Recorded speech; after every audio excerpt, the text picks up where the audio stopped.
Hey there friends, in this video I'm going to be showing you how to re-upload files that you might want to change, replace, or update in Claude Projects. So to get started, open up your Claude and head on over to the Projects tab. Here you're going to be able to see all of the projects that you're currently working on.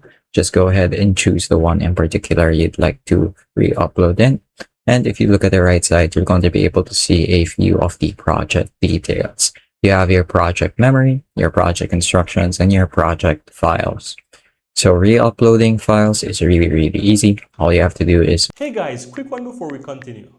My team and I publish AI tutorials regularly, helping you guys to learn and to use the latest AI tutorials. And so if you're finding these videos helpful, go ahead and hit that subscribe button below so that you'll never miss out when we release future videos to come.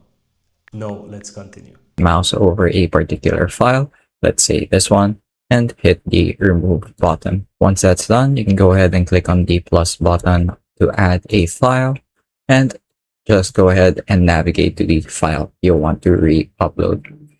So as you can see, the file has been re-uploaded with no issues whatsoever. This is a really great thing to do if you're trying to troubleshoot something or just wanna have your knowledge base updated. So it's really that quick and that easy. All it takes is a few clicks and you should be good to go. And that's pretty much it for this video though. I hope I was able to teach you something new and something useful. And as always, thank you for watching.